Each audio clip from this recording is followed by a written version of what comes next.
Hello and good morning. This is my pink toe, Voodoo, and she's due for some food. So I'm going to show you how I tongue feed my tarantulas and give you some tips. So when you're tongue feeding, you definitely want to use the largest tongs available, depending on how scary your spider is. If it's an OBT, if it's a P or a Mina, you're going to want the longest tongs that you can find. If you have something really docile, like a pink toe or rose hair or something like that, you could probably get away with just using your fingers to throw the food into the cage or using a smaller tweezer. But I always prefer to use the largest tweezers available, just so that I keep myself at distance from the animal so they're never confused as to who's the food and who's not. So, luckily, Voodoo is practically trained to be tongue fed. She really responds well to it, and not all spiders do.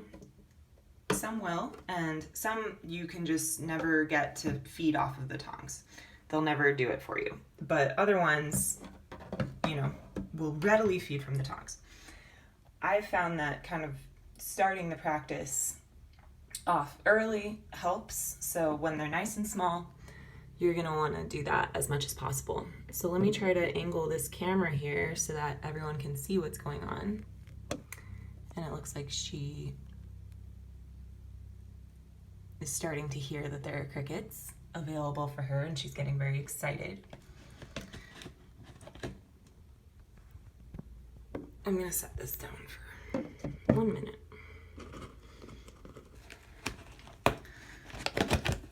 So keeping crickets, you want to make sure that they have cardboard or something to crawl on so they don't all eat each other. All right, so when grabbing a cricket from the stalk, this is the stalk, you want to grab a leg. That's kind of the easiest thing to grab, the back leg. And that also kind of gives them a nice angle to dangle from.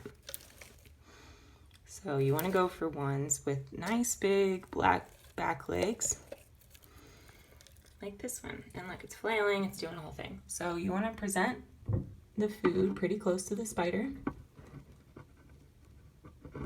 And you want to let go if you can. You don't want to be holding on to the tongs the whole time, because if she goes for the tongs and bites the tongs, she could damage her fangs on metal tongs.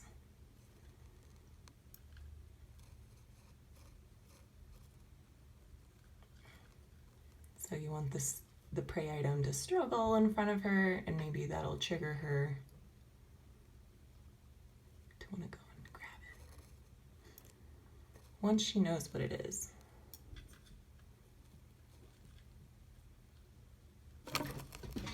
Boom.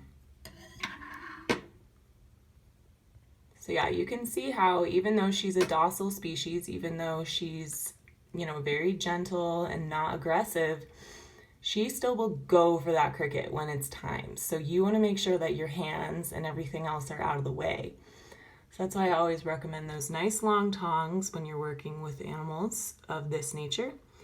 And to always be careful that you don't allow the animal to try to bite the tongs, because that could actually damage their fangs. So those are my tips, and this is my spider. Hope you have a great day. Bye.